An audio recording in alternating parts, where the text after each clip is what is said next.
Rory Miller served 17 years in corrections, working maximum security, booking, and mental health. He has led a tactical team and has taught subjects ranging from defensive tactics and use of force to first aid and crisis communications with the mentally ill. Rory worked as an advisor in the Iraqi Corrections System while he was based out of Baghdad. He also holds a degree in psychology. Rory has written quite a few books on the topic, including Meditations on Violence, Conflict Communications, Training for Silent Violence, all of which have been quite influential in defense fields. Rory Miller is raw, and he doesn't hold back any punches. If you're okay with that, you're going to enjoy this one.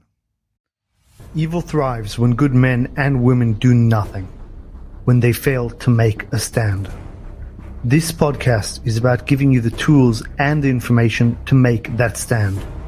I'm Ron Engelman, Master Sergeant, Krav Maga Black Belt, IDF combat veteran, proud Jew, and grandson to Holocaust survivors. This is the Ron Engelman Podcast. I actually wanted to start with like probably one of your most famous quotes. The only defense against evil, violent people is good people who are more skilled at violence. And this is something that's always very much gelled with me, that at the end of the day, it's a tool. Yes, absolutely. And it's correct. The idea that violence is bad is only possible in a really, really restricted level of bubble.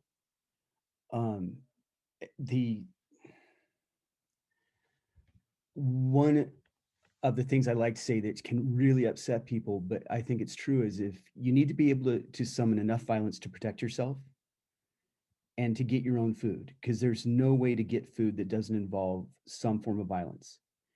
And if you can't muster enough violence to do those two things, you're only fit to be a pet for someone who can. And I think so many people are pets and they don't realize that that's what they are. It's not our nature. It's not what we were meant to be. But that's how they function. I think on the one hand, it's quite fortunate. I think I'm kind of two minds. I'm kind of happy that's the way, especially in the realm of war. I mean, I live in Israel. It's a bit different, but in most of the Western world, our wars, thankfully, they're not fought at home. They're not fought on our doorstep.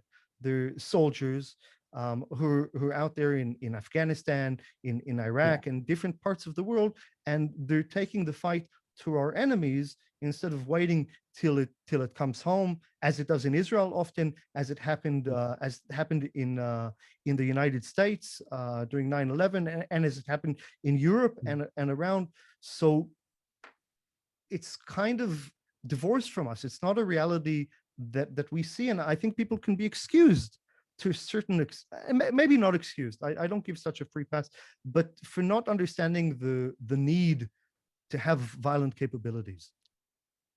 Okay, this is about, I don't know how many things in there I want to talk about. I absolutely agree. I want a world where my wife and my kids don't have to worry about that kind of danger. You go back 200 or 300 years and everyone had to worry about raiders coming over the hill, or enemy armies. The 100 Years' War, war was a fairly constant state for a really long time. And I'm happy and grateful that people I care about don't have to deal with that. But humans have a whole bunch of cognitive biases. And one of those is that whatever I'm used to is normal.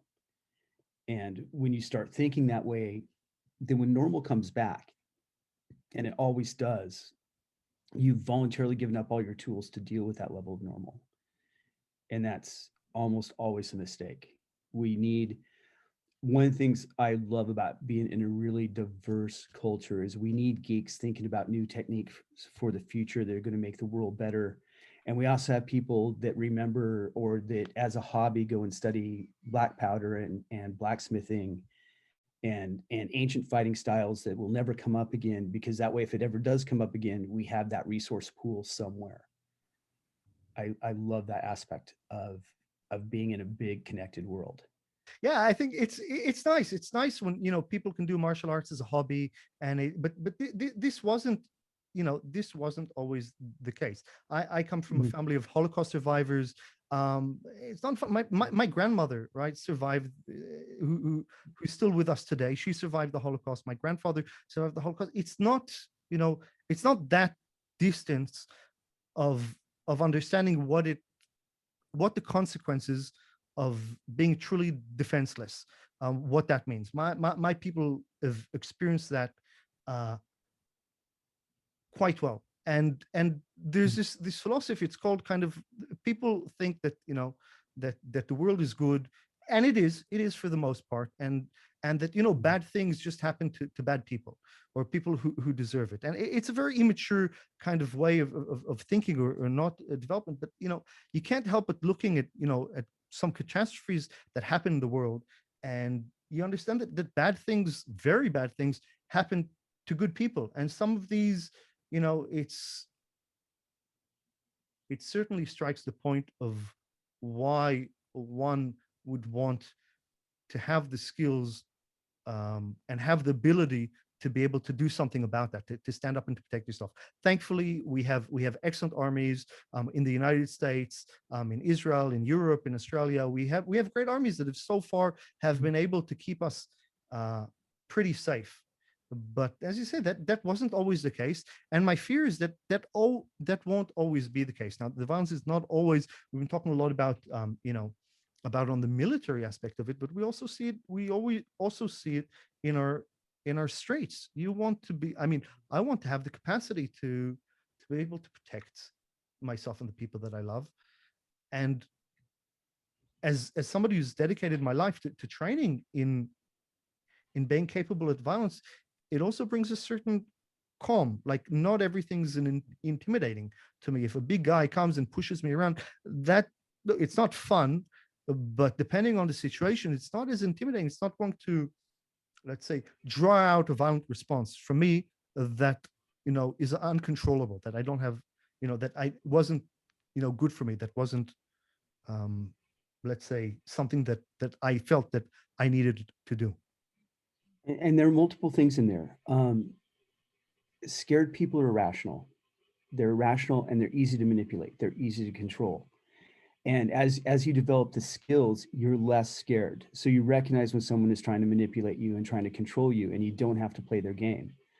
When we reject the tools to deal with it, we don't want to see that it's a possibility, then we tend to get surprised when it happens. And no one functions their best when they're surprised. People freeze when they're surprised. They freeze, and then they tend to take the path of least resistance, which is almost always some form of acquiescence or surrendering. And that's terrible. Or when they break out of that, they tend to thrash and flail and not remember their training, not use their training. It's cultivating that idea, again, that idea that this is normal and I'll be okay. This is what I evolved to deal with. It takes a lot of social conditioning to stop people from being effective predators. It takes a lot, because we are actually really good hunters.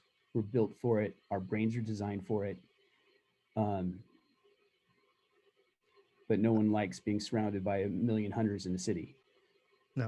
No, I get that. And again, it's the, I guess the emphasis is it's on good people. We need to have people that are, I guess this kind of leads me on to my next question, where we want, the bad people, the violent people, they certainly have violent capabilities. That's the tools of their trade, right? That's something that that they hone, they use.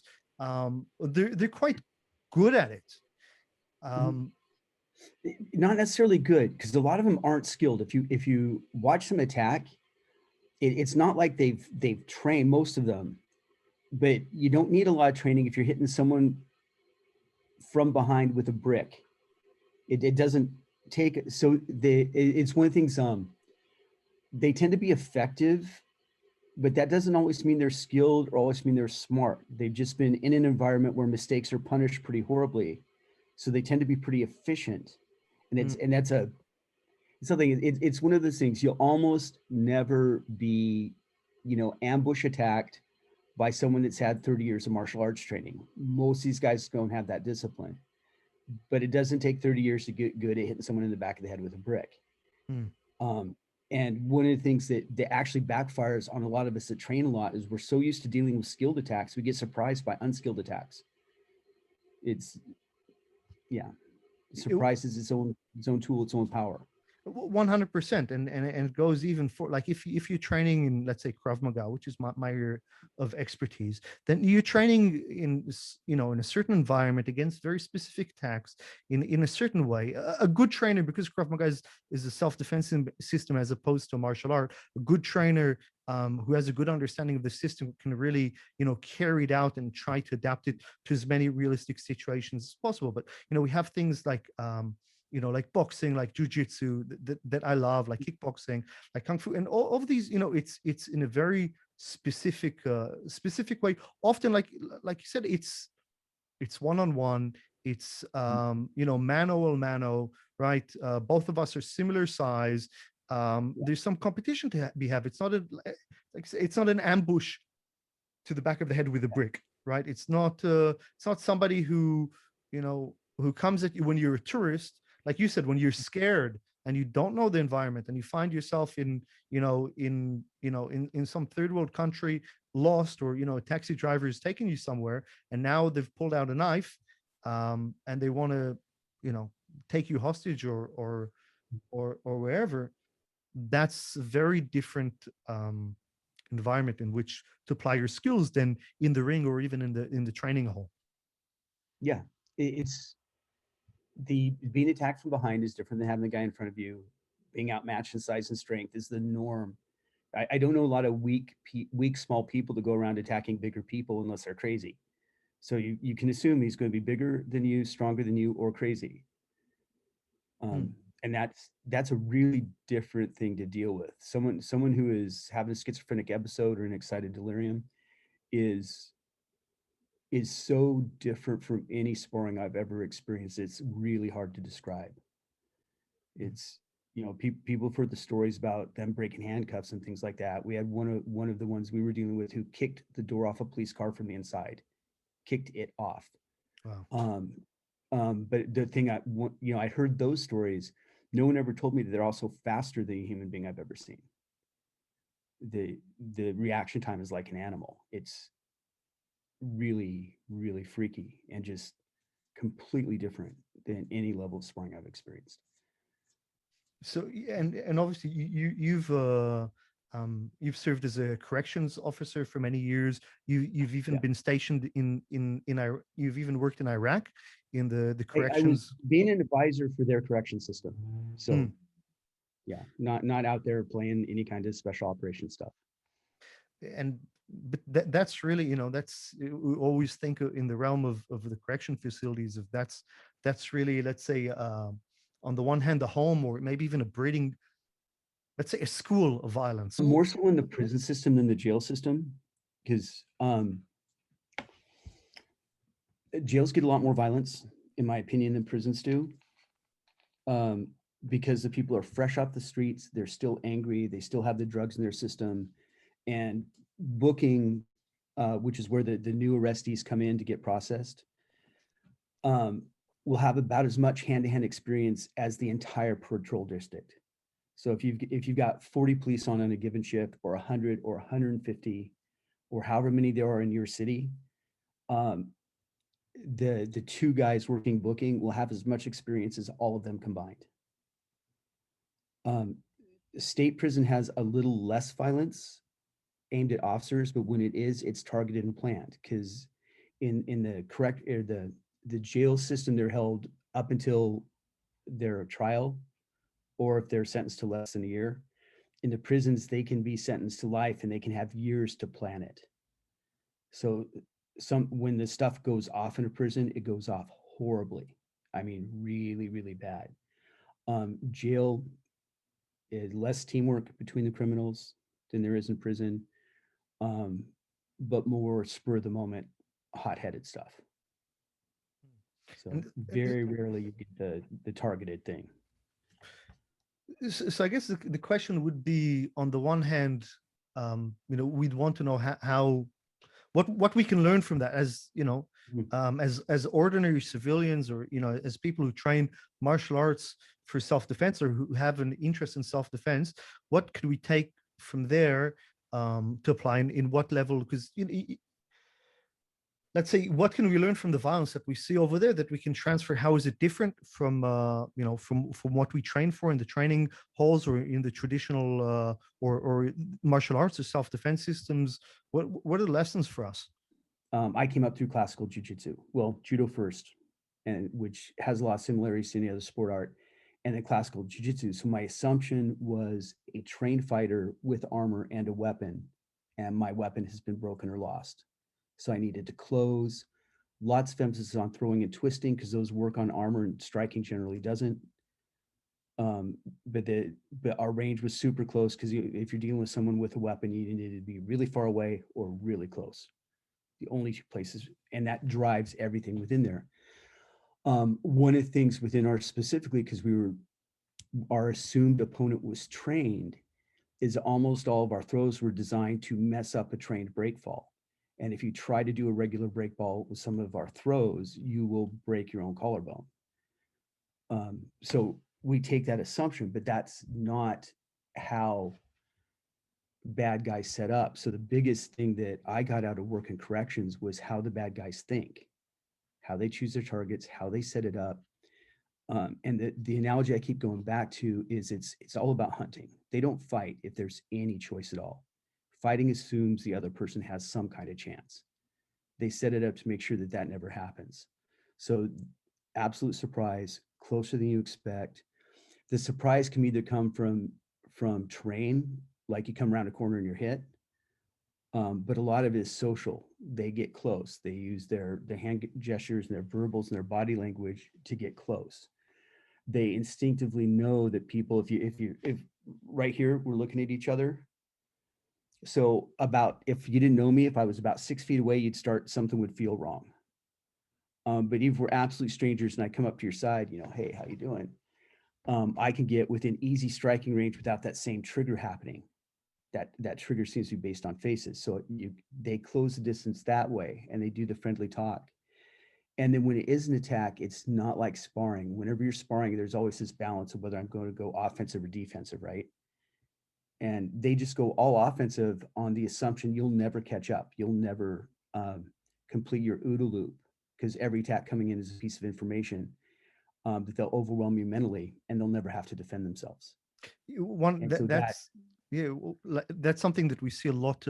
I've seen it in the British paratroopers training a lot. We do something like that in the IDF too, where the soldiers, they're fit boys, and girls, by the way, but not always. You don't have a lot of training, a lot of skill, and something that they do is in the British Army they call it windmilling. In Israel, we just pad them up so they can't break each other too much, because every injured combat soldier is a big drain on the system. The army spends a lot of money to train these boys up, and just let them go wild at each other, because what we're training here is let's say the instincts and the aggression of getting hit and keep on fighting, and that, and not necessarily the technique, and that matches very much to what you're describing, of just going nuts at the person, whether it's with a knife. I've seen a lot of CCTV footage in prison of the attacker with a knife, just going, none of this eskrima, knife fencing things. It's just dirty, it's just brutal, and more than anything, it just really, really fast and comes out of nowhere. And what I would say is that the windmilling or boxing is, we'll talk about boxing in a second, even more than technique or spirit, the context. If the first time you get hit in the face is when someone's actually trying to hurt you, you probably won't figure out what's going on cover, because it's I make some assumptions about you because most of good crop schools I've seen, I know I'm walking into a good school when I hear that, that thunk of someone getting hit in the face and the person giggles. Mhm. because they've gotten over that whole getting hit is a big scary thing. Well, But 100%. most You of it, gotta condition yourself, and part of the self-defense training is simulating and putting yourselves in environments that the first time you have to defend yourself is not going to be the first time you're experiencing something like that. So, absolutely, full contact absolutely. sparring, we work up to that, but it's a compulsory part of if you want to learn how to defend yourself. Yeah, I don't. It's gonna sound terrible. I don't like boxing. Okay, Mhm. I've just seen too many people break their hands, and I haven't seen enough people go down from getting punched in the face. Mhm. The ones that go down and stay down is because they fell and hit their head. But and I put this out. I've sent. It's been a long time since I looked at, it, but I think I've sent 9 deputies to hospital for broken hands, and I never sent anyone to hospital for taking a closed fist punch in the face. Mhm. And so I just had this in the back of my head. If your techniques are 10 times as likely to hospitalize you as the guy you're using on, they're bad techniques. Mhm. That said, I love boxing, and I think everyone should box because it's the best system out there I've seen for developing courage. You get used to getting punched in the face and sticking with your plan. You get used to taking it damage and shrugging it off. And that's one of the most important things that can ever happen if you're attacked is to get, the first time a jail got hit in the face, it's like, shit, wait, my wife hits harder than this. I'm going to be okay. And it's not an abusive relationship. We were both doing jujitsu at the time. So, but it was, but that is incredibly important, um, to get them into that context, to get them hit. Yeah, I'm with you 100%. It's when we train on all these stuff. I'm a big fan of boxing. I'm a big Mhm. fan of Brazilian Jiu-Jitsu.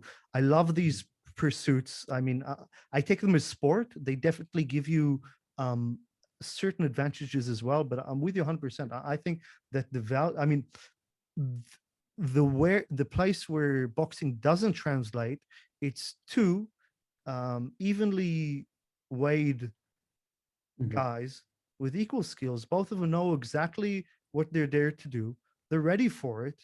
And the whole, I'd say the adrenaline, although there's a big rush, especially if you're doing it. What's funny is actually, I find that competitive boxing, when you're doing it in front of a crowd, especially if you've never done it before, and your heart races that's an experience. When you're sparring with, in your gym, that takes you up to a certain one level. But when you have this, let's say, performance anxiety in front of a crowd, when you're going in and you know that the other person is there to knock you out or to hospitalize you, and all your friends are there and all your gym is there and everybody's there, the adrenaline kind of hits. So I kind of like that aspect on the one side, but we know that Yeah. we're there for, like you said, nobody's going to hit me from behind with a brick.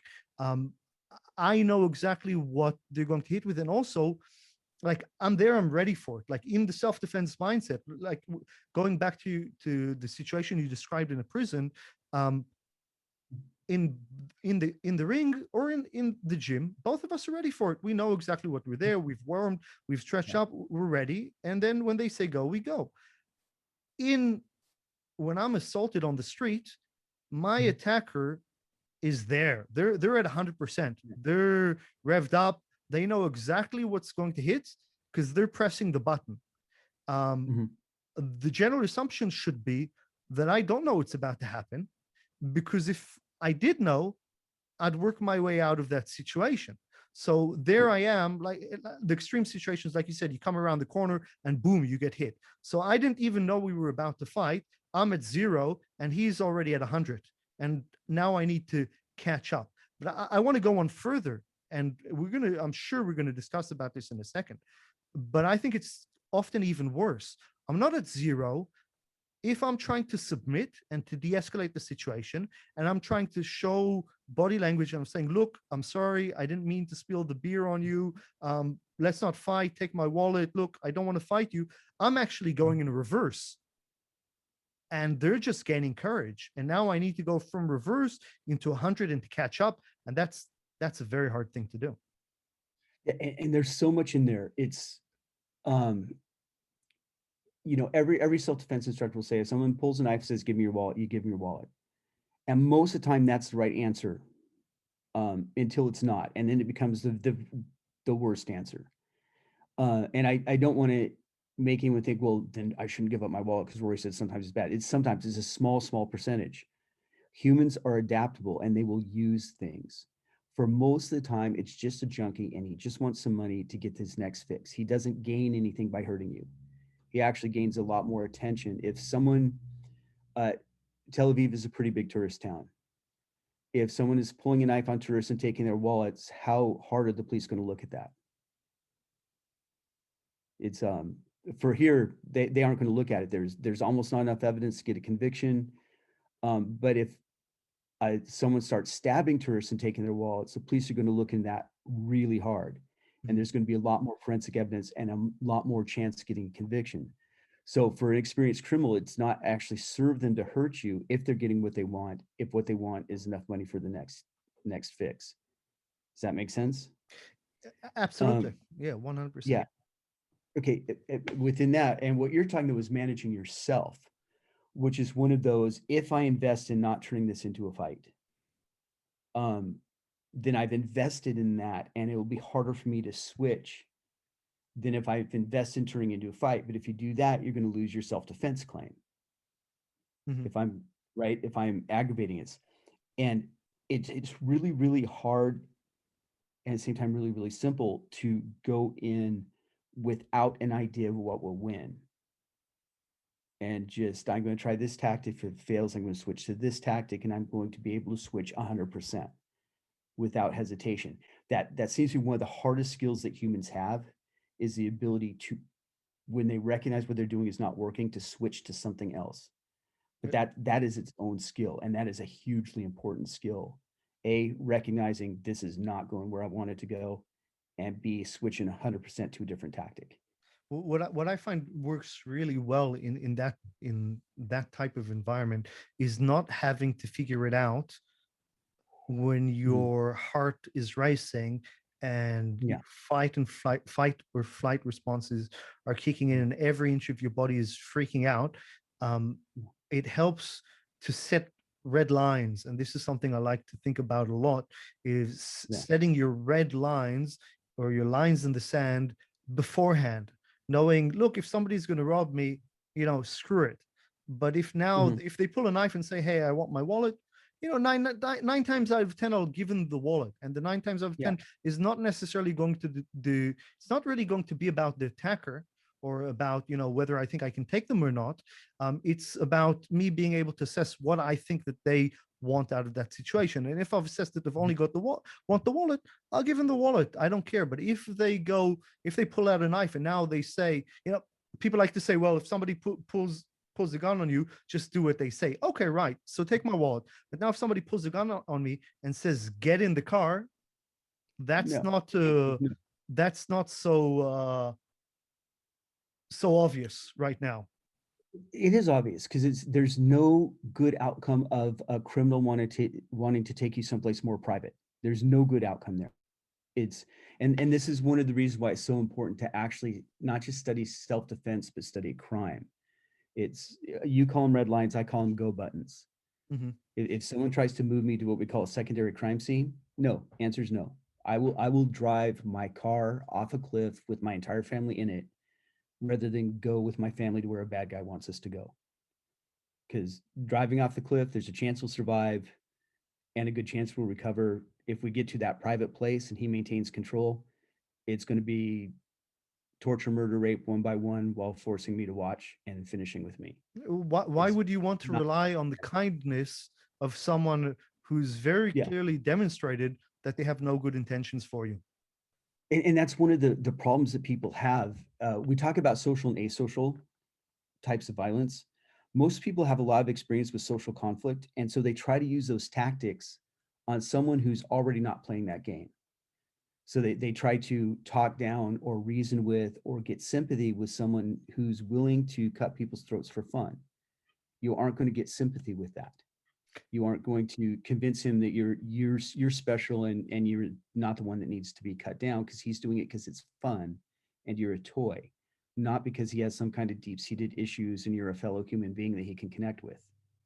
So let's talk about, you talk a lot in your books about, you talk about the different types of violence, let's say. so maybe if we can go into give me a bit of a breakdown of what the different types of violence are and why it's even useful to know the difference. My feelings of or my explanations evolved over time. There's a whole bunch. I've gotten better language for it as I've been teaching longer. Um, so breaking down the primary types of people that will want to hurt you. Um, so there's some people that are just working out of panic. You know, a bad drug reaction, psychotic break, the excited delirium I talked about before.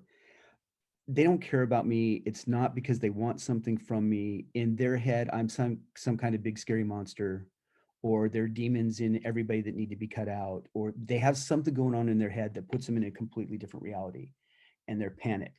The thing I use for civilians um, that helps them connect is most people have taken some kind of water rescue class or lifeguarding class, and and they'll tell you, or I'll just ask you, if you see someone drowning, do you swim up to them and try to talk them down? If you go out there, they will climb up on top of you. Mm-hmm. And you have to realize that in that moment, they aren't seeing you as a human being. They're seeing you as something that floats. Mm. And all that's in their head is they need to get on top of something that floats. And it doesn't matter how nice you are or how good a negotiator, they aren't relating to you at that level. So that's one. Any of the tactics that you've used to talk down someone at dinner who's getting angry or calm down a friend or whatever are not going to work on these guys because they're that panicked. So, and this is again, bad drug reactions are another one that gets into this mode. Um, so, uh, the utility mode, a lot of people use violence to get something they want that's not legal to get another way. So this is basic robbery and it's basically economic. Again, they aren't seeing you as a person. They're seeing you as a source of something they need. One of my friends who used to be a criminal called it, he saw his victims as walking ATMs. Mm. They were cash machines. He'd pull a knife, he'd get the cash. That's all they were. He didn't think of them as humans. Um, so they aren't going to take chances any more than you would if you were hunting an animal for food. You don't take chances. You don't give the animal an equal chance. And there's also nothing the animal could say that's going to stop you from feeding your kids. So if someone's seeing you at that level, you're just a resource. You can negotiate. You can sit there and go, you know, I need my ID, but here's my cash. You can have all my cash. And cash is you to get rid of. These are the guys that carry a fake money or a money clip with cash in it, and that's what they hand over instead of their wallet. Keep their ID, keep their credit cards, and that works most of the time because the guy is working at that level. There's another level where I have to split. There's a whole bunch of social levels, which are the stuff that most people are used to. So monkey dance, you know, what you looking at? You spilled my beer on me, and it's about territory, it's about status. It wants an audience. It tends to be a fight, proving you're bigger and stronger. Even trained people go up on their toes and spread out like idiots. And it tends to be 100% predictable, easy to see coming. Because people have so much more experience with that, they assume that those rules apply to the other kinds, and they don't. And this is where we get into the people that don't understand the difference between fighting and an assault. Mm. They think that if they're really really good fighters, that also means they can deal with someone with a hunter. And generally, hunters beat fighters every time, and the fighters don't even know what happened. So that's the biggest danger in most of the sport based and a lot of the, again, the martial arts work with the assumption the guy's going to be in front of you. Even if you're assuming he's going to be bigger, stronger, he's going to have a weapon. You still have that. It's predictable. And the best spars, you know, are the ones that are able to predict what the other guy's going to do better. Mm-hmm. Uh, so, and the last category is someone that sees you as a toy. And these are exceptionally dangerous because they understand they'll try to get you onto those social scripts, because if you're on the social scripts, you're predictable. And so they will literally have fun, not just hurting you and torturing you, um, but making you tell them how much you like it, because that's a tactic that people have used forever to get other people to calm down. It just makes it more sweeter for them. So um, so to recap it, The scared people are seeing you as a monster, as a thing. The people doing it for utility are seeing you as an ATM. The people doing it for fun are seeing you as a toy. And the people doing the monkey dance stuff, the social stuff, are seeing you as a person. But they're the only ones in that group. They're seeing you as a person. And they're Mm. the only ones that the humanizing tactics will work on. Yeah, and generally, I think, like you said, that the general assumption of where self-defense skills are applied is we're thinking about the social context. We're thinking about, or we're thinking about the social tools. We generally think of self-defense in the context of social fighting. Of you spilled your beer at me on me, you took my car spot. Who are you looking at? And then there we apply the skills for women. Generally, we're thinking about sexual assault. Mhm. And I think it's such a kind of a mess to unpack. But I think even there, like, we see a lot of negotiation happening, and maybe that's a good kind of way. I guess for me, what I really took is by understanding the violence, that the type of violence, or how you put it, the motivations of Mhm. my attacker, how they see me. It's going to influence my avoidance strategy. One strategy that in one case will lead to a de-escalation of the situation or complete avoidance, it will completely exacerbate and maybe guarantee a violent outcome against my favor in another situation. Yeah, if you don't realize what you're dealing with, your tactics can be actively used against you. And that's so there are about 3 things in there. You see me taking notes. I've had enough concussions, I have memory issues. So I try to remember what I want to talk about within there. So one of the things most for a long time, and it's changing now, and I think it's a good change. Most self-defense instructors have been like us. They've been martial athletes, have been studying for a long time, and then they want to be useful, so they want to teach self-defense. And so they get into a lot of the "you spilled my beer" scenarios because that's the only thing that we have to deal with, and only generally when we're young and stupid, right? So this is what we're used to. I have a guy I know, and he's been a bouncer, and he's had 100 or so encounters, and he thinks that's a lot of experience. He doesn't realize that he's had the same 2 fights 50 times each. Mm. He's had the "you don't look so tough to me," and pulling somebody off somebody else that spins and punches at him. He's never been a 5'2" woman being grabbed by the hair from behind. He doesn't get that. He's got lots of experience. This is how violence happens. He knows because he has lots of experience. But we all have experience in these little narrow fields, and we really fuck it up when we decide that our narrow field is the whole thing. In the shooting world in the U.S., everyone wants to train under a tactical shooter. Tactical shooters are hunters. They get called to something. The other person doesn't even know they're coming. You drop in through the skylight and it's over.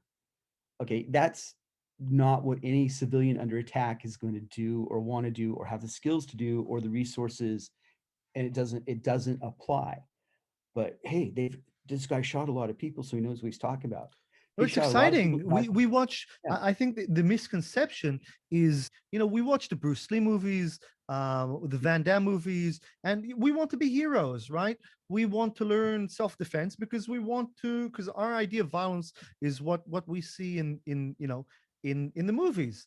Mhm. Our idea of we want to be soldiers. You grow up watching Saving Private Ryan, which is one Mhm. of the more Black Hawk Down, which is, in my opinion, one of Yeah. the more realistic depictions of certain aspects Yeah. of combat.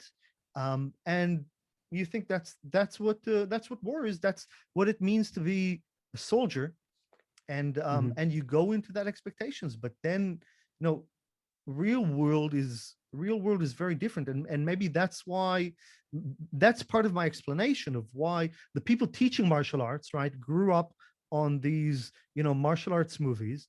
We grow up, we watch the UFC, and we think, okay, here's Conor McGregor, Habib, whatever. These are guys who've dedicated their whole lives to training.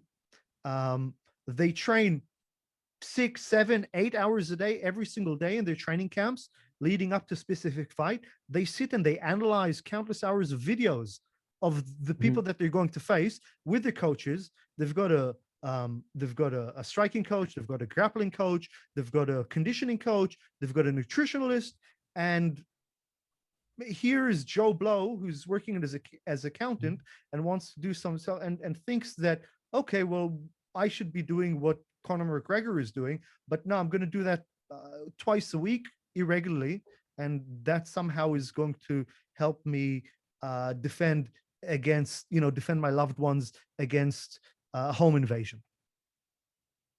Okay, you do tangent thinking like I do. So,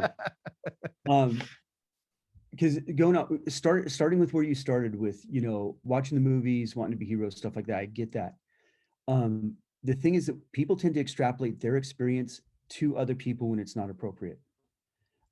So one of the things, we went back to the people that are scared and seeing you as a monster, the people that see you as a, one of the things I like to do with students, I like them to do it for themselves, is of those categories, which are problems for you. Okay, I'm no longer in a profession where I have to deal with doing psychotic breaks all the time, but at one time that was a huge thing for me. I needed to understand it inside out. The only real vulnerability I have right now is I travel a lot, and that makes me in the category of out-of-town businessmen who are easy people to rob because they tend not to come back and testify. There's no way I'm going to fly back on my own dime to the UK for a robbery charge. There's ways to set it up so they don't even report the crime. So that's my only real vulnerability. I'm not pretty enough or portable enough for abduction rapes, and so we just run through this list. The whole spilling a beer in a bar, if I can't talk my way out of that, I should have retired a long time ago. It's so between the skills, I only really have one vulnerability. That vulnerability is not going to apply to a 5'2" woman who goes out clubbing. She needs an entirely different set of skills. And as instructors, we look at what the student needs instead of what we think we need. And that's one of the reasons why a lot of self-defense instructors have almost no female students, is because the women look at it and go, I don't need to know how to win a bar fight. I'm never going to get in a bar fight. I need to know how to deal with it when I get grabbed from behind and thrown in a van. And if you can't teach that, then you shouldn't be teaching women self-defense if you don't have a tool for that. But that extrapolation from what we think we know or what we want to be or what we want to do is not what our students need. And that's something every instructor, you talked about humility. I can't remember if it's right at the start of this or before we actually started recording, but you have to have the humility to know that you are not your students. Your students may need something totally different than what you do. And that's perfectly okay, because it's about their life. It's not about your life or your ego or your teaching. And the other tangent, the one I wrote down, as a rule, self-defense instructors want simple solutions to either simple or largely imaginary problems. If a stranger jumps out of the bushes and grabs your student, then you can tell her exactly what to do. But realistically, almost everyone that's victimized is victimized, especially in the sexual social, is victimized by someone they know. And they're working within this network of relationships and domestic violence especially, it's so easy to say, well, just leave. But when you're dependent on them financially, when you own a whole bunch of property together, maybe your mom likes him better, thinks he's cool. That's the part where this gets really, really sticky, and we have to pay respect for that. And last part of this little rant, our entire job as self-defense instructors is to make our students strong and confident enough that they can make their own choices based on their circumstances, not do what we tell them to do. Because if we're bossing them around, we're the bad guys now, right? That's not our job as instructors. It's to give them the tools, strength, and the confidence that they can choose their solutions for their life, even if that's not what we would pick for them. And they need to be strong enough that if we want to disagree with them, is to look at us and say, you know what? Fuck you, I made my choice. You're just my instructor. Yeah, I love that. I love really like where you come from, is that you really got to sit down and you got to, as somebody who's choosing to learn as a student, you really got to sit down and you got to analyze what the threats are and what are the things in front of you. Don't just order off the menu. Don't just walk up, but sit down and analyze and make sure that what you're getting is specifically for the threats that that you're going to be facing. And it's not that complex job. Like, if you're over, let's say 35, hopefully your bar fighting days are over, if there were any. If you're, as you said, if you're traveling a lot, there are different things that you're going to face. Now switching the hat to an instructor. I want to throw something else in there before we move on. Yeah, yeah. Because one of the things that's really important is that people tend to make violence special, and it's not. Okay, they worship people who've been involved in violence. They do all this crap. One of the things that's really important is for those types of violence we talked about, the panic, the utility, the social, and the toy. Every single student you've ever had actually has a lot of experience in non-physical versions of that. Okay, when someone's throwing a temper tantrum or just is completely lost and freaked out, that's the same mental space as a drowning person. And there's the stuff that we know that works there. When someone is doing, who's the bigger monkey, it's not always physical. They do in offices all the time. There are some people, probably a boss, who just like screwing with his employees, who just enjoys setting them off of each other. That's the same thing that someone who likes snatching people and tying them up and torturing them for a while. They just have the non-physical version. And one of the most important things about teaching adults as opposed to teaching kids is anything you can teach, tie it back to their real life experience. And so when you start pointing out that this is what this type of violence looks like when it's not physical violence, you've dealt with this before, what worked. And that gives them tools when it does go physical. It's like, at least I have a model. I know how this guy thinks because I've had to deal with this guy before, just in a different context. So 100%. Actually, just a couple of weeks ago, I was recording a podcast with a friend of mine, Sorel Amor, who's she had some brilliant things to say. Highly recommend it. And what Sorel does is she's a professional traveler. If you say, she gets paid money to travel to different places to film her experiences. She does beautiful, brilliant content on YouTube, and she's traveled so many places, and she does it on her own as a woman. She's a solo traveler.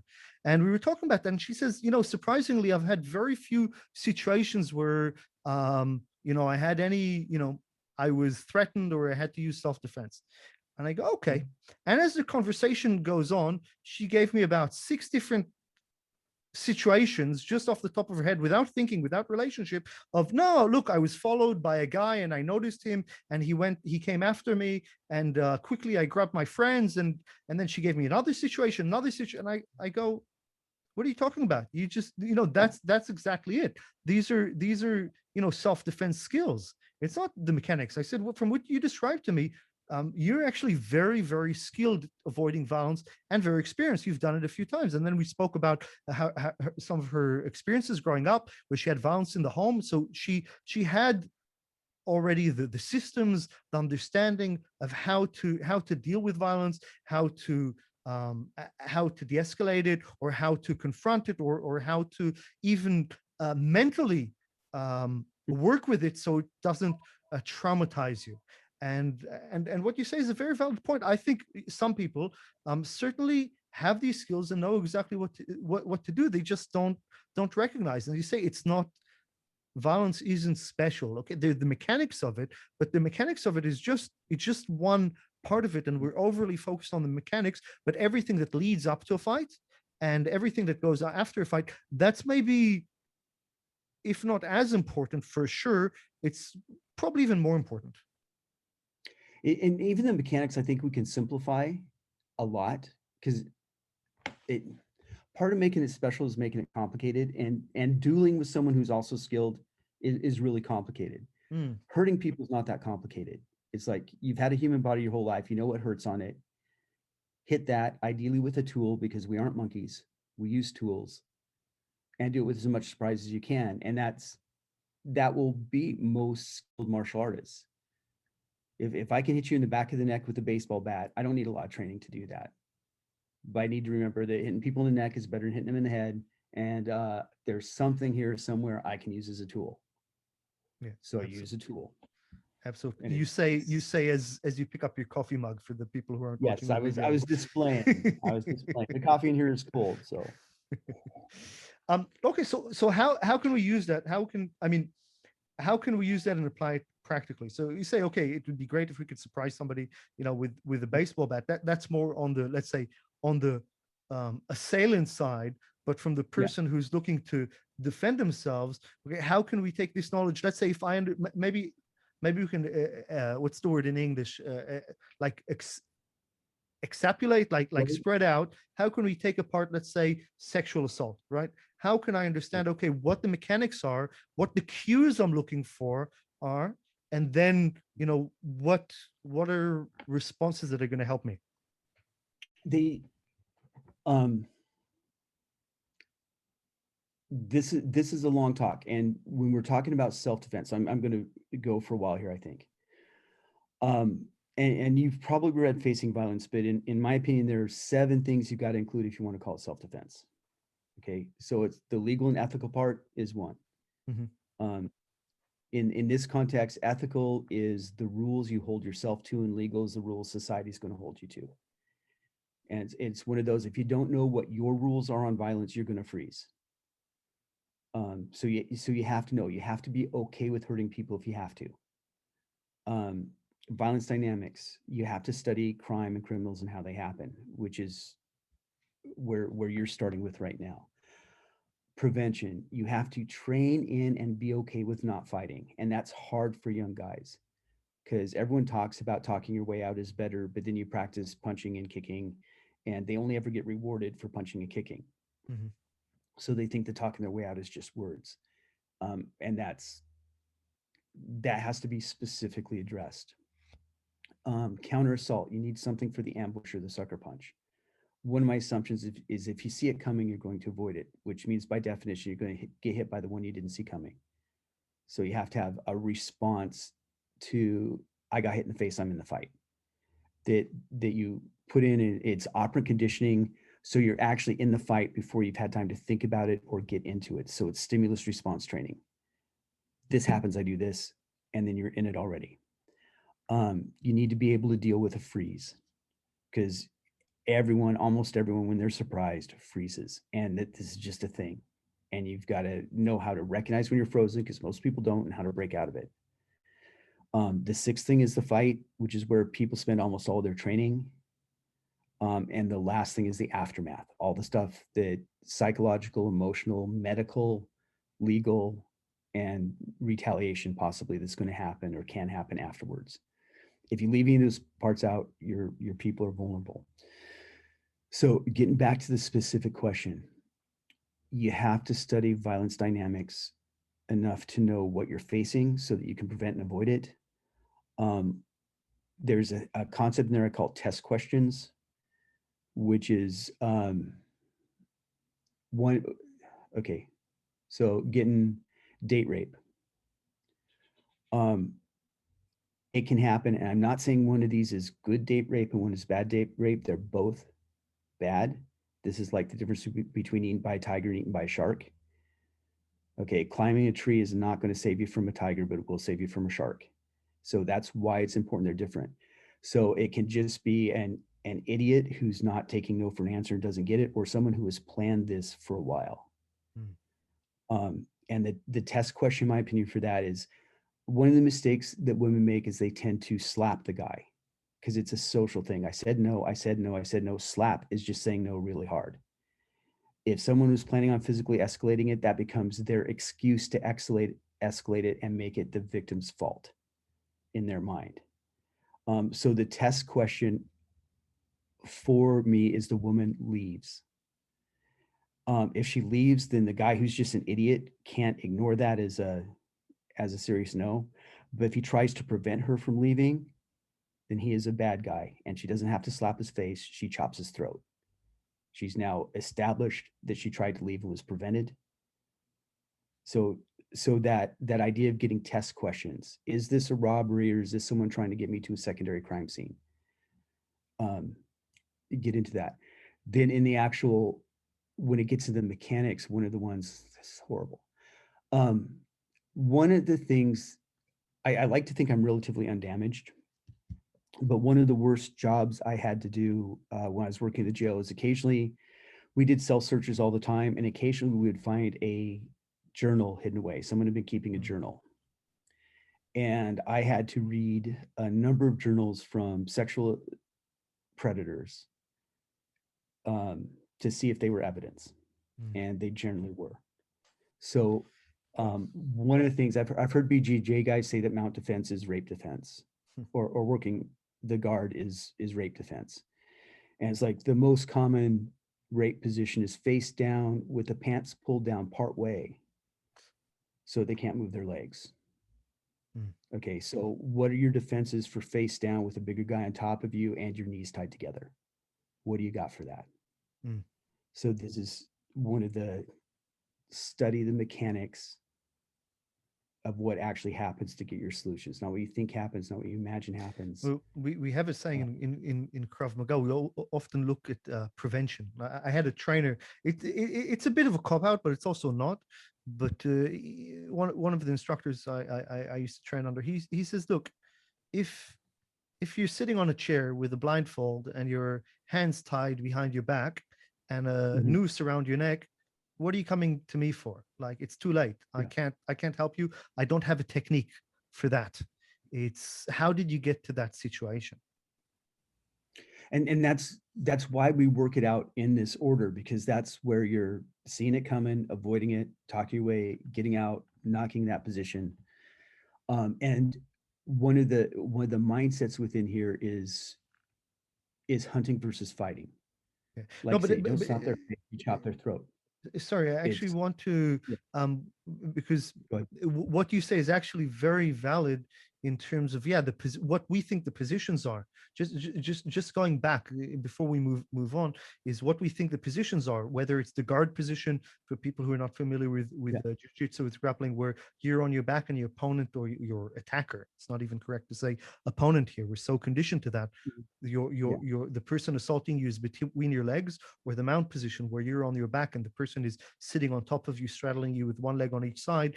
We tend Yeah. to think of that, but what you're saying is that it's not necessarily a position that's relatively very common. You're most likely going to be hit or knocked down to the ground, or handled in a way where you find yourself face on the ground.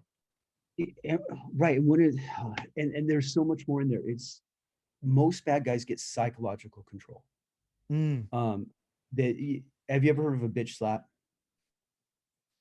Yeah, absolutely. And the funny thing, bouncers use it a lot because it's got some emotional Yeah, it shocks wirings. people in the child mind, because most people have never been slapped in the face open-handed since they were a child. Mm. It's it breaks it up. But when it's done to a woman, especially women martial artists, a lot of them are in denial, or never really got how much stronger a guy is. Um, and that slap, especially slap that knocks you to the ground, fills your brain with all these hopelessness Mm. of how much power there is, and it makes people want to not fight, and that's why it's done, is to make them submissive. um Taking that submissive position and learning to, for want of a better word, assassinate from there. Mm. Okay, so not, don't punch the guy. And I only have a couple of targets I trust. When you're outmatched in size and strength, I think the throat is pretty reliable. I think the back of the neck at the right angle is pretty reliable. And if you're wearing the right shoes, almost anyone is strong enough to break the distal tip of the tibia, to kick someone in the ankle enough to break off the tip of that bone, which makes it really hard for them to follow you. Mhm. Those are an ear slap. Mm. Those are the only four things that I, in my experience, reliably put down a bigger, stronger guy. That don't take a lot of strength. They don't take a lot of skill. Ear slap, we've got 360 odd reports of people using it or having used on them or seeing it, and only 2 or 3 reports of people fighting afterwards. So it's a nearly, that cupped hand over the ear is a nearly 100% effective technique that takes no training. If you've ever torn your eardrum before, Fucking you horrible. know that's it. It'll stop you. And finally, it happens in Muay Thai and in sparring. Often I've seen it happen quite a few times from a roundhouse kick to the Yeah. ear. But to do that, you don't need to be able to throw high roundhouse kicks and to time them. No. All you do is you take your open hand and you slap somebody in the ear, and that'll, you hit them hard enough, and get a good shot, and it'll tear the eardrum. Ow. Yeah. So that training of oh my, and I would also add the you're going to be scared, but put yourself in the mindset that I'm acting scared to set him up. So Mhm. go ahead and be the please, please, please, please. Um, and then working that combination of acting, take that as a power. Mhm.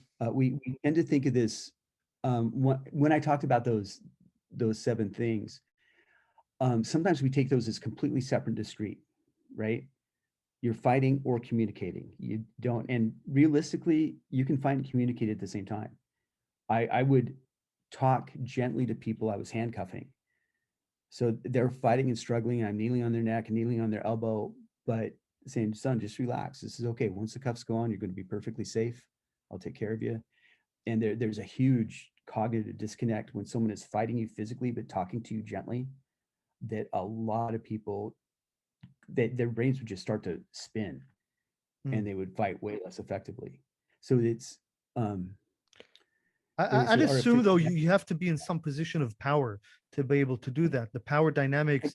I'm thinking on myself in terms of if I was now in a fight for my life, um, to be able to even have the cognitive resources to be able to use language. you, Um, I'd be able to do it in a situation like you said. If I was a police officer on duty and there was no immediate threat to my life and I had control of the situation, absolutely it helps. Even extreme cases when we teach, let's say the military, when we're working in a team, when I'm getting fired on, it's very important that I'm getting shot, that I shout at the top of my lungs communications to the rest of my team so that they know exactly where the enemy firer is, they know exactly where I am, they know exactly what's happening, and then they can respond. We teach this to civilians too, to shout in terror situations, if somebody's coming, to shout knife, knife, they've got a knife, things like that, to be able to maybe at least use a bit of outside work.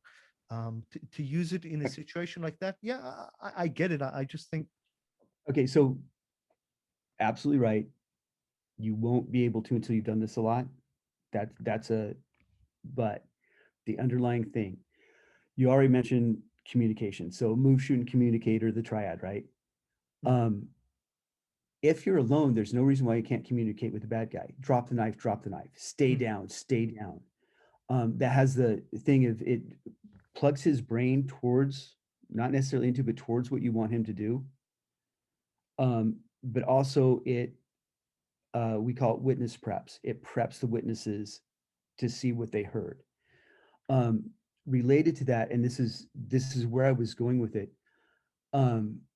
If you make the communication part of your tactics, not necessarily to fight, but to set up the fight, because we were talking about the difference between hunting and fighting and assassination techniques as opposed to trying to brawl with the guy who's bigger and stronger than you are. So if a potential victim can go into the acting, oh God, please don't hurt me, and use that to set up whatever the attack is, it's the same thing. And this is what I was talking about, is don't separate those out. If you are not the bigger, stronger person in the fight, you have to be the sneakier person in the fight. And that may involve acting. And it's super easy to act scared when you're really scared. Mhm. You just have to remember it's a tool. Everything is a tool. Yeah, I get. There's a very big part, and this is, I think, what you're very much alluding to is that there's this uh, power dynamics that are beyond the violence. I spoke with Sorrel that I mentioned before, Yeah. that she called it in some aspects they're draining your power. Right, when, let's say, the situation where a man walks to a woman, first they're, they identify her as a target, maybe a predator, and then they approach her, and maybe they're, that that's part of it, the way they approach. Then they get into her personal space to see how she reacts. They're not Yeah. exposing themselves yet as an attacker, because it's too risky still. If there are people around, they want to see, is she going to be an easy target? And then from there, maybe they put a hand on her shoulder, or maybe just hold her lightly by, grab her lightly by the hand. They haven't attacked yet. It's not aggressive. It is aggressive, but it's overt. It's not overtly aggressive. Deniable. Exactly, it's deniable. And gradually, by the time that they've decided that, yes, this is safe for me to attack, there's something else that's happened. They've also, it's like a vampire. They've sucked all of her power, and now he's feeling more emboldened.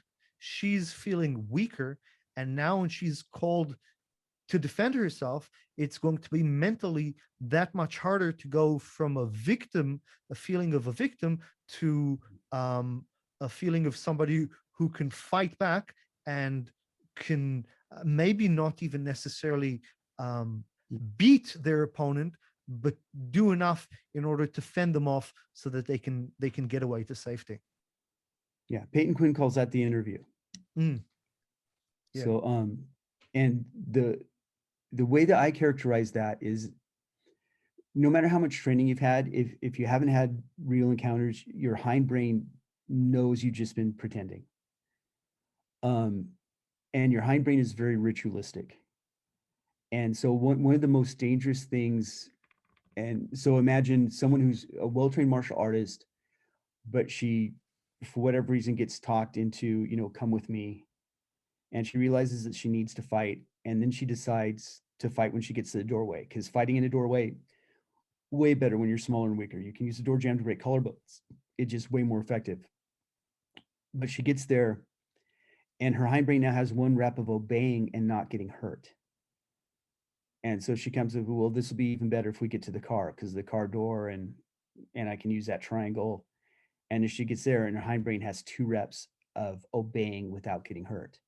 And it really sneakily turns into obeying is the right thing to do. And that it's,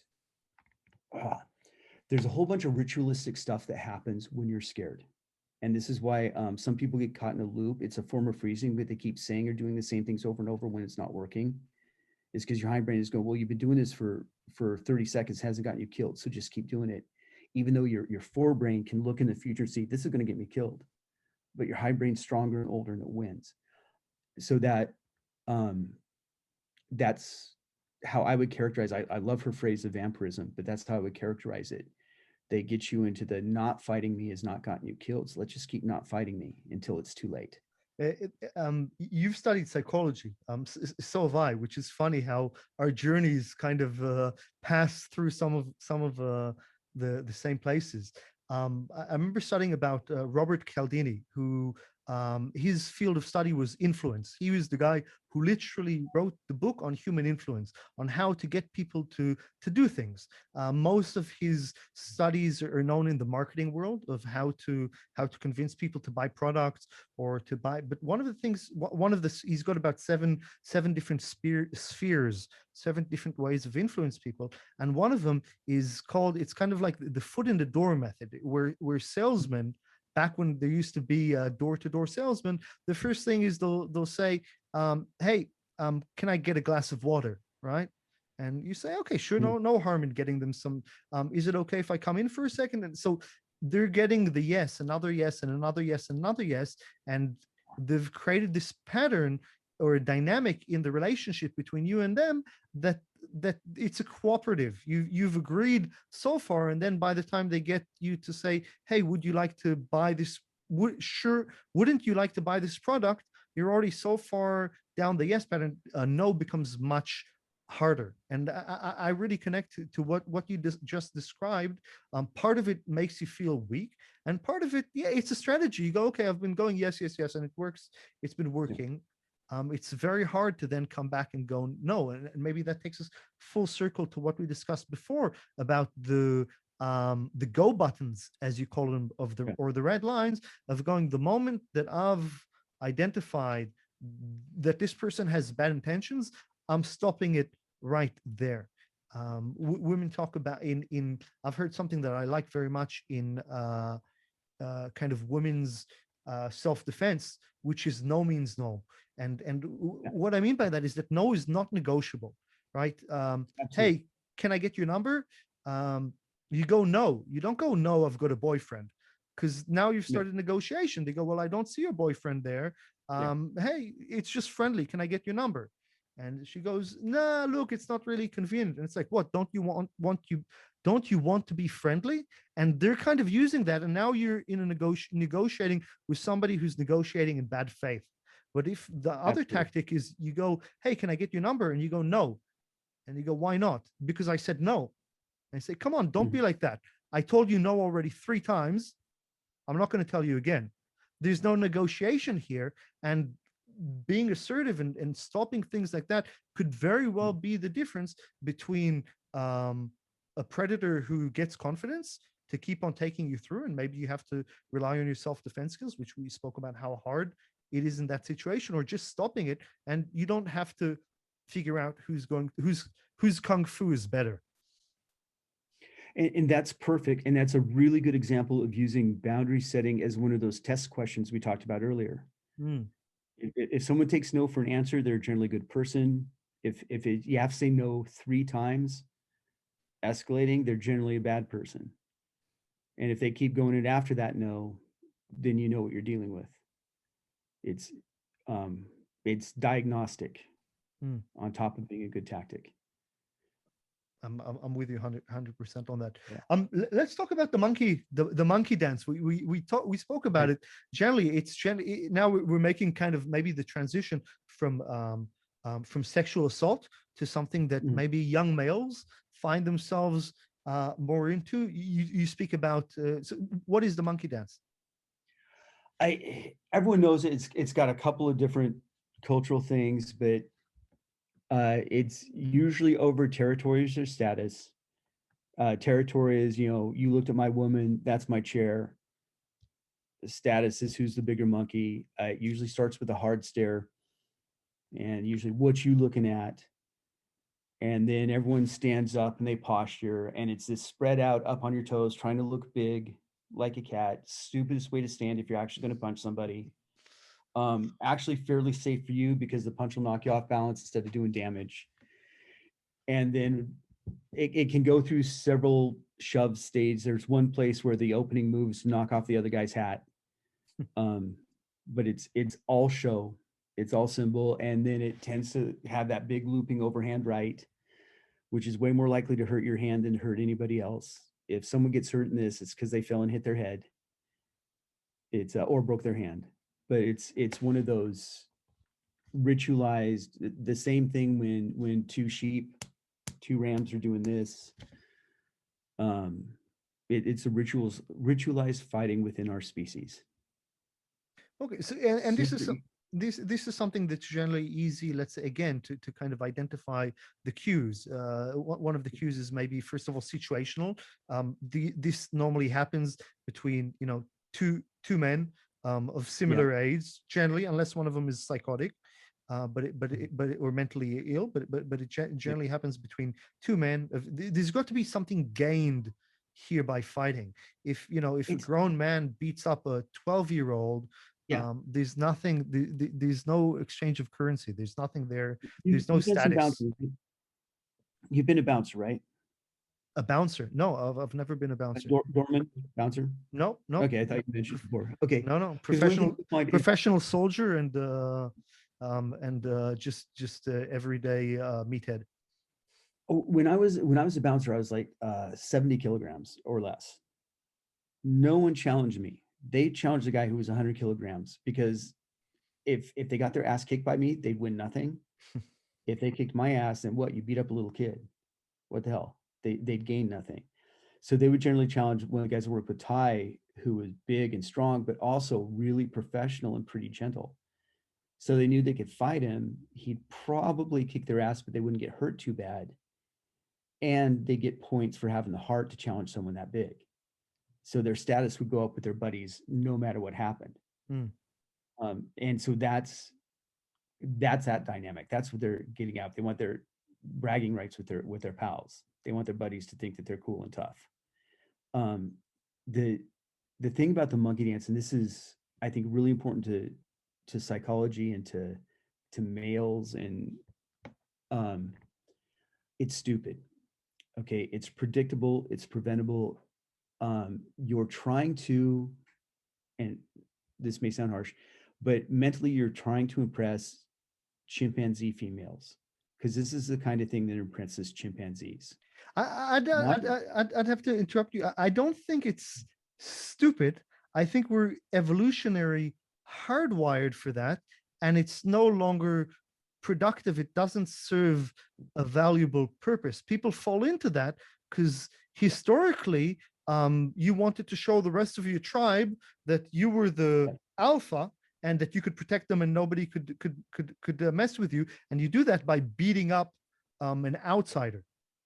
okay, so let me explain why it's stupid, because you're absolutely right. You're 100% right. But modern women are not impressed by this. Human women are not impressed by this. So what our subconscious wiring says will work, they'll all like me, tends to actually backfire, and everyone thinks you're a dick. And that's one of the things. A lot of our wiring is older than our society.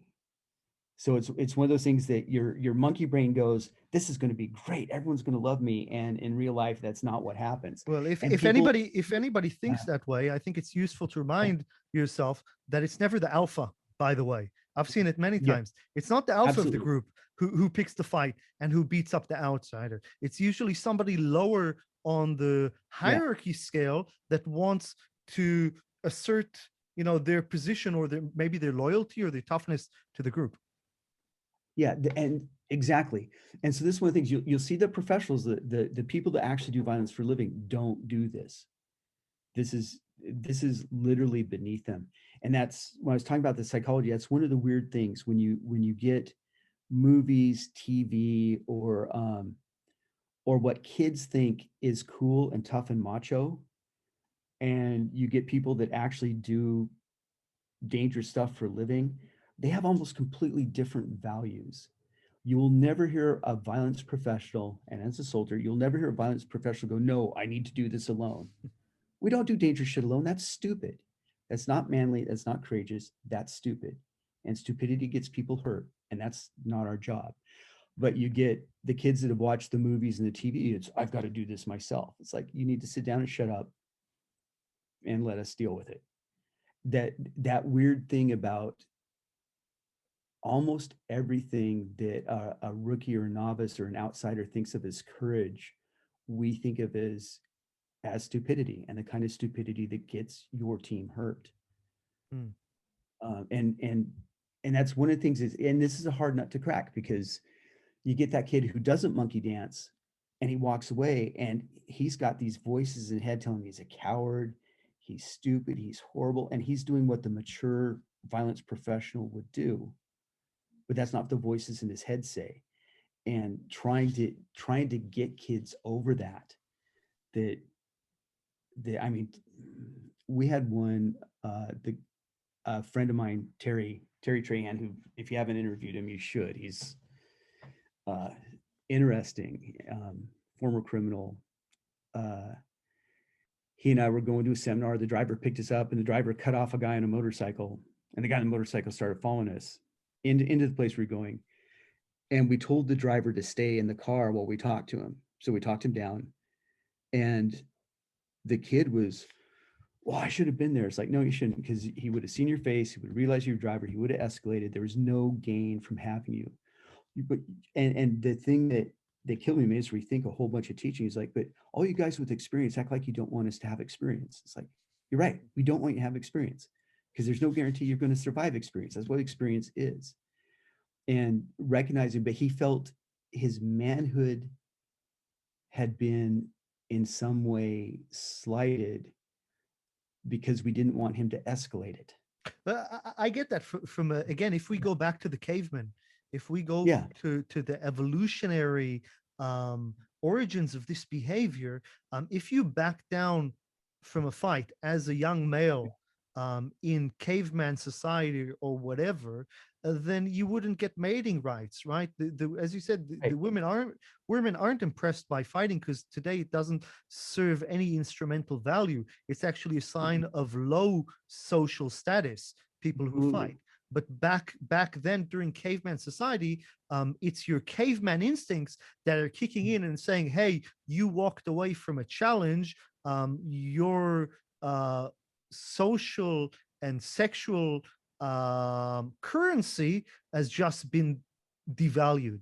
And I think that I think that these things are strong. Our natural instincts. It's not to say that They're they're very right. strong. They're destructive. They're destructive.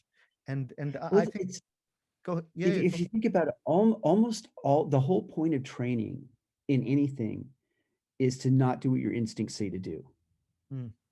It's and instincts work and instincts have worked for a long time, but we've been able to study mechanics now so that we know how to improve our body mechanics and make things better than the natural flail. I Yeah. like to look at it as I train in violence. Mhm. I've called I call Krav Maga, but it can be transferable to any self-defense training. It's the science of options. I train in violence, so I have that option. It's not Yeah. necessarily the right one. It's not something I'm going to choose. So I Mhm. train, or at least, okay, how can we unpack this into this? That if I'm smart, my natural instinct as you know, Mhm. testosterone filled 18-year-old male, by the way, is going to be very different than my instincts as a 50-year-old man, Absolutely. by the way. And that has nothing to do with my physical size or fighting prowess. It has more Mhm. to do, some of it with my experience, but I dare Mhm. say that a lot of it has to do with my biology, with my hormones and the testosterone. I'm working with Yeah. a different system. But if I'm smart and I understand and I'm trained and I don't get intimidated and I know what's happening, then I have the option of telling my monkey brain, "You're not needed right now. This isn't required. This is bad for us." Okay, and that's kind of like, at least on the fighting side, for me, that's the ultimate goal. Is I want to get kids who are at the height of their physicality, right? Who are and you can think of this as some of the units in the IDF. Um, I want them to have all that physicality, all that morale, all that esprit that they have as that 18 to 22-year-old, but I want them to use it like sneaky old men. Mm. I want that combination because that's really powerful. Um, as long as their hormones control a lot of what we think and what we do. Um, but one of the things is if they're dealing with someone that recognizes that, they can be manipulated, they can be Mm. used, they Mm. can background around them. And one of my long-term goals is almost, and we were talking about this earlier with, trying to give the people the power and the confidence to make their own choices based on what they want, no matter what we want. Um, Part of that is if I can teach them to be above the game, to recognize that this is what he wants. That's not acceptable to me, or this version of it is. So how can I give him what he thinks he wants and control? Basically, one of the other analogies is that most people go through their training thinking in a chess analogy that if they work hard enough, then they can start as a pawn and then become a bishop and a knight and a rook and eventually a queen. They'll be awesome. And I want people to realize you aren't a fucking piece on this board. You're the player. You're controlling all the pieces on the board. You're controlling them. You're controlling you. As long as you can maintain that elevation and manipulate the situation, you aren't a pawn. You've never been a pawn. You've always been a player. Mm. And if you think this is going bad, you can knock the board over. Yeah. And that's immensely powerful. But people are so weird about actually taking that level of power, that level of agency over their own life, or as you said, options. Yeah. So, 100%. There's actually something that I've been kind of thinking about, and I can't really. I've got some theories, but I can't really understand. I haven't decided yet where this fits in. in our different matrix of different forms of violence. So we spoke about the monkey dance, which is generally between two males fighting for status, and one of the cues is generally is an audience, right? There's got to be somebody to witness. I think you call in one of your books status-seeking violence, right? Yeah. Where I'm using violence as a tool to assert my status within a social group. Um, where does the road rage fit in? Where it's just me and you, let's say, fighting over a car spot, nobody's there to witness it. It's just what drives that interaction? Everybody's witnessing it.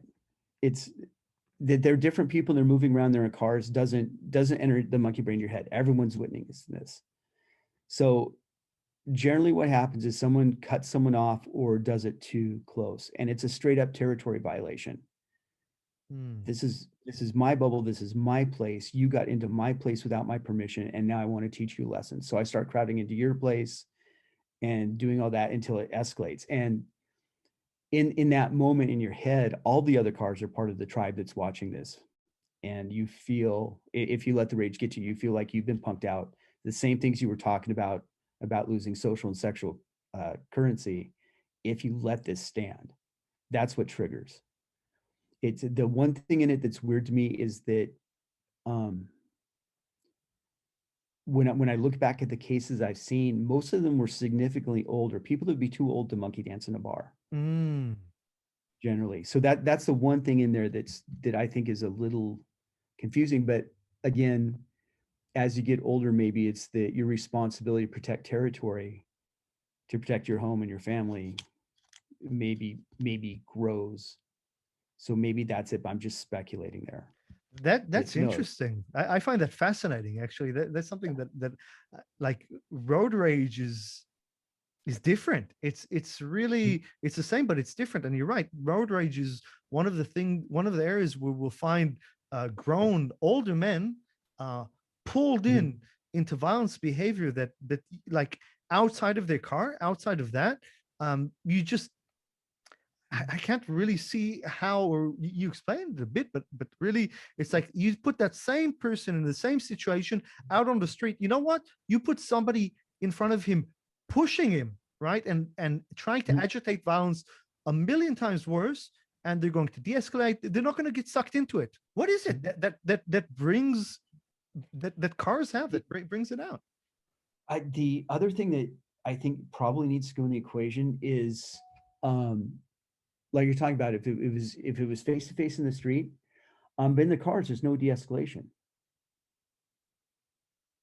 It's, I can't see your expression. I can't see what's going on. So I make it all up in my head. And one of the things we talk about, when someone cuts you off in traffic, they become a villain. And you know their politics, their sexual orientation, who their mother is. You just have this whole son of a bitch motherfucker. You just have this whole thing going through, and they're a complete and totally imaginary person in your head with every evil quality that you can imagine. It's crazy. It's like an affront. Yeah. It's like really like, I mean, we've all, I've never fought in, but hey, man, I drive in Israel. If you've ever driven in Israel, if you know how, this is, it's Israel, but still we drive here a little bit like in the Middle East or in, like in any Mediterranean country, in Spain, in Italy, we drive like the Spanish and the Italians, right? We use our horn to communicate with one another, right? It's a hot country. The weather is hot and people have, warm blood for the good. But yeah, man, it's funny how that road rage, it's almost like you're fighting. I'm going to go back and I'm going to challenge. I'm not even sure if it's a monkey dance. There's that aspect to it. Maybe part of it is you've actually been assaulted. It's about you feel that you've been threatened or somehow. I don't know. I don't know. I have to work with my own brain here. And it's one of those, I am a very polite driver. I use my turn signals. I let people in, but the shit I'm saying when I let people in about how fucking stupid they are and how they should all die. And my words, because I get angrier in traffic than I do in any other place in my life. Why is that? How come cars bring that out? It just, how come that I, brings out the shadow, as Jung calls it? How come it yeah, brings out dark aspects of our souls that nothing else does? I know you're going to ask more people on the podcast this, so as you get more information, let me know, because I think I think part of it, same as with keyboard warriors. Mm, mm, I think people feel braver in their armored cars. They feel braver behind a keyboard, and so they let out the worst parts of themselves. I think that there are people that will cut you off in traffic who wouldn't cut you off if you were, you know, getting in line in an airport, because there's just enough memory, hereditary memory being punched in the mouth for shit like that. mm. But and I think that's one of the things. I know we didn't want to get into politics, but one of the things that I really dislike about the internet is people say bullshit on the internet that they would never say face to face. Absolutely. So some of my friends who are smart and intelligent, compassionate, warm, and loving, if I looked at their posts on Facebook, they're fucking genocidal monsters who would Mate, kill people I'm just for okay. yeah, Today, and it happens every day, right? yeah, I'm Jewish. It's no secret, you know.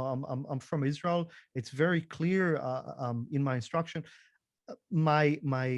It's very um as I said, I'm a descendant of Holocaust survivors. I get called a mhm, Nazi online, like people say that Hitler should have finished the job and all kinds of like awful things, and it's like you'd never forget about even dare, right? Yeah, of course, yeah, you know, I probably wouldn't punch somebody's head in for something like mhm, words they yeah, can't get, but it's like you wouldn't even be mispolite enough to say that. mhm, Forget about everything else, forget about nerve, forget about that, forget about fear of a beatdown. um you wouldn't feel very nice even saying that in front of yeah. me, assuming that you're one of the worst people out there. Well, and one of my fears is that either when people are writing on the internet, um, it does something to their brain and they become vicious and horrible, which would make me feel bad, or that they would be that way all the time if they were not afraid to. Mm. So, is there something about the internet that makes people stupid and evil, or are they stupid and evil all the time, but also cowards? And that makes me feel even worse. It just there's no win here. It's one of the reasons we had trouble setting up this video because I spent as little time online as possible, so I I, wasn't getting the messages or the emails because yeah, I think that's probably mentally healthy. I think this is certainly something that I'm now intrigued in. This is something that I'm going to have to go back and visit and to talk to people about that, because I don't have an answer to this yet. I think that yeah, people, keyboard warriors is one thing. I think that road rage is in a category of itself, and I'm going to find out more about that, and maybe we'll get a chance to talk about that one again. But that's definitely now something that why is it so different? Why is it so different? How can it bring out stuff from normative people that, you know, nothing else can bring out? Let's talk maybe about one last thing in this category of us, the group monkey dance, yeah, which is different. I mean, that in itself is a topic on its own. We could probably do a full podcast just about that. yeah, And I think it's very dangerous. I mean, we're seeing here, we have lynchings here sometimes in Israel. I've seen it in Sydney. I've had students come to me for training after they were jumped by, you know, a group of 5 dudes in a bar, mhm, just kick their head in hospital. Like there's almost nothing as violent um, as the group monkey yeah. dance. Some of the worst. We had one here where I had all of the perpetrators in custody at one time, and not there's a book. I think the book is All God's Children, and it's just weird because so the author of this book is interviewing these people who I have in custody, and when she writes about him, you know, he's this dark wizard who's controlling. You know, she made him sound like Charles Manson, And I remember as a whiny little kid going, I don't want to be in here with the real criminals. They'll steal my food.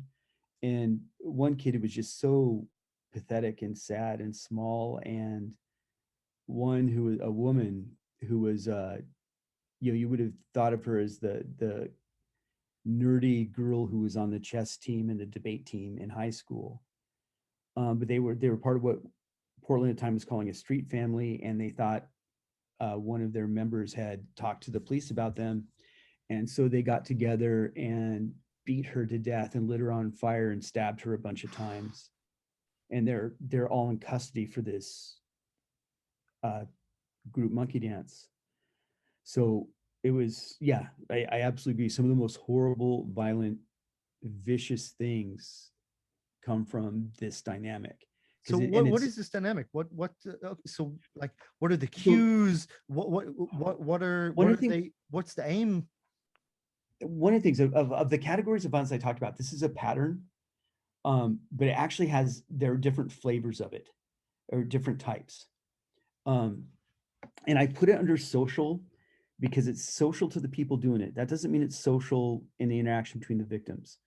So the victim is not seeing, okay, so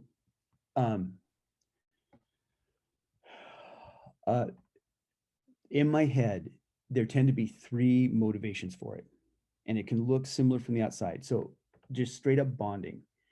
And this is a group of people who are picking someone as an outsider and just stomping the shit out of them or lynching them or burning them or whatever they're doing to show that, they're outsiders, we're insiders. It makes the group tight. This can sound really alien, but it's not. Doing violence together is one of the most bonding things that humans do. In old days, grabbing a spear and going hunting big animals, lots of adrenaline, lots of excitement. You're doing something good for the tribe. Specialty teams, my tactical team, I'm closer to some of them than I am to some of my own family, even though I've been out of the job for 10 years. It's one of those doing something violent for the good of the tribe bonds. And in that time, the person you're doing the violence on is just an object. You're getting it done. We were really professional. It's not like we went out of the way to hurt anybody. We worked really hard not to hurt anybody. But they were just objects. Soldiers that have been in combat together, it's incredibly bonding. Okay, it doesn't change when it's a drive-by shooting. That still has the same thing in making the group tighter. In the UK, they call it poof bashing. Finding a gay guy and a whole bunch of people get together and beat the shit out of him. It's that same dynamic. So that's super violent, but it's about bonding the group. Boundary setting. When an outsider comes in to tell the insiders that they're wrong, everyone turns on them. And this is why domestic violence calls are so dangerous for police, is because you're coming in as an outsider to tell the insiders they're doing something wrong. And not just the perpetrator, but the perpetrator and generally the victim will turn on you because you're violating that tribal boundary. And so everyone involved, it's like, it sometimes amazes me that people brave enough to do the job of child services, where their job is to go into families and tell the families they're raising their kids wrong. Because both the parents and the kids, any of the friends and neighbors will want to get involved on that. This is what happens, or one of the things that can happen when the police make an arrest, and they make arrest in a different community or cross-cultural or cross-race, and everyone in the neighborhood shows up as a not usually as a mob, because people are pretty civilized and good, but there's that potential mob. There's just a huge amount of force in numbers, and it can escalate. The third, and this is the one that I was talking about earlier, betrayal almost always triggers the worst possible consequences, right? If you're a generally nice person and you feel betrayed, then you might say something or write a nasty letter. But if you're a violent group and you feel like someone within the group has betrayed you, they're going to have a little party on that person, and everyone's going to want to participate because they don't want to be seen as maybe being sympathetic to the traitor. And they have, my wife described it as a party on your body, but almost a competition about who can do the most vicious violence. Well, I get it from a very, very awful way. Yeah. But I get it, because like the more you're it's a way to show your dedication for the team. Yes. If you're in a group of criminals, um, e- every, not everybody. It's actually the guys on the lower rung, right? The alpha, he's actually sitting back and watching the lower guys sometimes maybe carrying it out. The guys on the lower, they're all trying to one up the other in violence and in cruelty, in order to show um, their um, their loyalty to the team, and maybe even Yeah.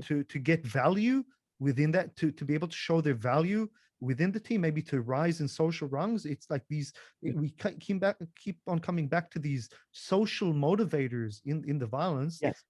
that it and by the way, I've never thought about it that way, but it's absolutely, it's the same thing, in the in this, for soldiers and for police officers. The more loyalty you can show for the team, I mean, if you're willing to go under fire to pull your buddy out of out of the direct line of fire, risking your life to be able to pull them back to safety, you're considered a hero. You're more contributing part. Or if you're willing to risk, by taking the front and taking the fight to the sniper to take out the enemy, then your value raises in the team. It would be silly to think that the same thing wouldn't apply to criminals, that can also show that through their aptitude in violence, or they're willing to take on legal risks, or Yeah. so not. I mean, I remember growing up, I actually grew up in San Diego a little bit as a child, and spent quite a bit of time in LA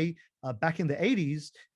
And I remember the gang violence was a very big thing back then, probably still is, but it was part of the, I remember the initiations to these gangs would often be to shoot, just innocent civilians. What are you doing there? And I'm sure you can say a lot more about this. Yeah. One of my understanding is that I'm showing that I'm willing to take risk for the team. Look, I'm willing Yeah. to risk my life in prison, just to to do immense cruelty, just shoot some random Joe, to be able to be initiated. Look how dedicated I am to the gang. Okay.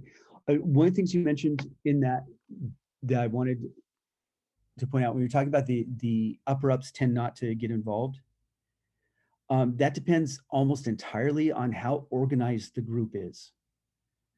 Um, Organized long-term criminal groups tend to have a huge amount of insulation between their top level and the people actually doing the bad stuff. One of the whole code of loyalty thing only works one direction. The lower level guys will admit to crimes they didn't do to protect the big guys, but the big guys will sell out the little guys, and it just price of doing business. So, but when the group's smaller, disorganized, like that street family, the guy who's leading it was smart enough that he knew they probably weren't going to get away with it, so he kept out of it. He just gave the order, but that still kept him into the mix legally and bonding. But yeah, it's the less organized, the more people will be involved. The more organized it is, and the more insulation they'll have. They'll have thought this through. And some of the high-level criminal organizations actually have bylaws about who handles betrayal and how it's handled. Yeah. It's Yeah. something. It's really the some of the cruelest types of violence, and not always by sociopath. I mean, there's No, it's not. It's almost never by sociopath, because sociopaths don't actually get, my opinion, and recognizing that officially sociopaths don't exist anymore. The they don't tend to feel things the way that we do, but they do feel adrenaline, and they like that. It makes them feel alive. But the social stuff they tend not to feel, and this is one of the things about riots in general, and even protests, because protests are just potential energy riots. If riots are kinetic energy, protests are potential energy for riots. There's something incredibly intoxicating about being in a mass of people. The anonymity, the it's really hard to describe. It's really similar to when you're young and you're at a concert or a dance or a rave, and you're picking up on that energy and it's filling you up. That happens in riots too, and it is. I know I've said the word intoxicating like 3 times. No, but it happens. I mean, You don't have to Yeah. look further than synagogue or church or the mosque Mhm. or anywhere. When you're there with a group of people who are sharing the Mhm. same experience, there's something, it can move you spiritually. That's how much Yeah. power it has to be in a group of people that are chanting. I mean, look, that's what they Okay. And chant you see in how the you're doing, you protests. see how you're doing this with your body language? Rhythmic stuff. The Mm, chanting is so important to that because it also breaks down that individuality. You mm, start to feel part of something bigger. So it's not me kicking the little old lady to death. It's us. It's this thing we became. And mm. it tends to take away personal responsibility, a lot of personal control, and you get some really normal, good people who never do anything like that, doing some really horrific stuff. I the people I was talking about in that case, two of them in particular, I cannot imagine them ever doing anything like that outside of the group dynamic. Mm. But within the group dynamic, horrifically violent. I think maybe if there's a lesson to be drawn from all of this, that Yeah. these social dynamics, we all have them. They're, just like um, you know a 60-year-old man can be pulled into violence with road rage because there's something animalistic in them, just like teenagers can fight for violence and monkey dance, and it's actually very hard psychologically to step away from a challenge, and all the way up to this group violence, is that all of us have this capacity for violence and for darkness. Really, it's Mhm. it's there. There's Yeah. a book, Jordan Peterson speaks about it a lot, called Ordinary Men. It talks about a group of reservist police officers in World War II Germany. They were actually stationed in Poland, and these were normal people with families. They weren't didn't have any sadistic history. They were reservist police officers. They were just ordinary blokes, and it discusses their kind of descent into cruelty and the awful things that were perpetrated Yeah. by the Nazis in occupied Poland in the Holocaust in World War II. And the lesson that comes out from that is that there's nothing necessarily um, unique here about the people. It's these processes that all of us can become prey to, and that's why it's so important, the work that you do and these Mm. discussions that we're having, to be able to understand them so that we can control them. That I love the analogy you said before, that we're not chess pieces um, that are getting thrown around by the situation and by our hormones, but we're actually the people playing the game, and we have control over where things take us, and that hopefully we choose good instead of destruction. And it's a discipline. And to tie it back to like the very first thing we talked about, just as you have to have the humility to know that you aren't your students, it's your students' life, it's your students' choices. You also have need the humility that you aren't saying, well, I would never do that because I'm too good a person. Mm. It's like right circumstances, you can, and that gives you the tools. You can actually get into the bad guy's head because we aren't as different as we want to believe. 100%. 100%. Yeah. We need in order to be good, you need to recognize that there's evil. There's actually in the Talmud, in some of the Jewish like ancient traditions and writing, it says that it's not enough to be good, but you need to fight evil. And it's easy to be a social justice warrior and say, well, those people are evil and everybody else is evil, and I'm going to fight them by writing terrible things on the internet about them, or about doing destruction. And my understanding of it is that when we're talking about fighting evil, it's about fighting evil within ourselves. Unless that we recognize that there's and I don't want to go down this religious pathways, because I'm already actually talking about it more from a psychological perspective. And this is something that Jung, who is a contemporary with Freud, used to talk about, is that we have this shadow. And in order to be good, we need to recognize the shadow and we need to bring it into the light. We need to know that it's there and we need to actively choose to be good. It's not serving as an excuse. It doesn't serve as to say, well, there's darkness in me, so it's beyond my control and therefore I act cruelly and poorly. It's on the contrary. There's darkness in all of us, and that doesn't exclude me. And it's my responsibility to reign control over that, to recognize those parts, to understand which traps I can fall into.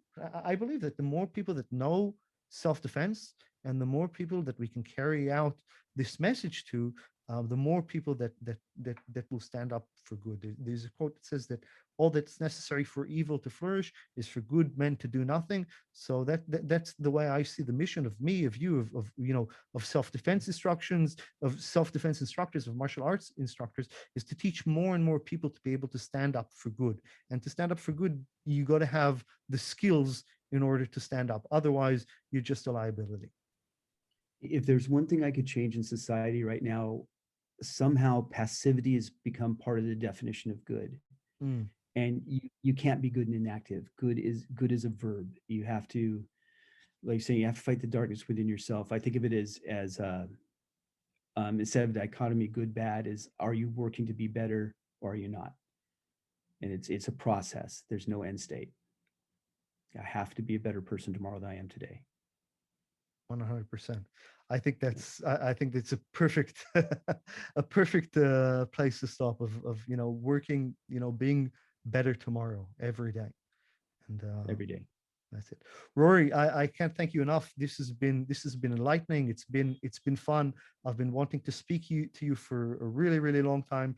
It certainly didn't disappoint. I'm really happy this took place. Thank you. You're fun to talk to. I find people that deal with this type of stuff, because it's such a serious topics, we're not people who need to take ourselves too seriously. I was saying in the martial arts training, it's not like the old school karate instructor who stands out the front and is angry and barking orders at their students. It's actually, the more and more people that I meet like you that are, leading in this industry, it's very approachable people, very intelligent people that have really thought this out and that are driven by compassion. Yeah, and you have obviously thought about this very deeply. So, pleasure to meet you. Thanks for listening. If you enjoyed this episode, don't forget to subscribe, and if you're feeling especially generous, leave me a rating and a review. The full episode notes are available on ronengelman.com, where you'll find links to what we discussed today and information on how you can train with me and my team in Israel. Stay safe, stay healthy, please stay well, and I'll see you around.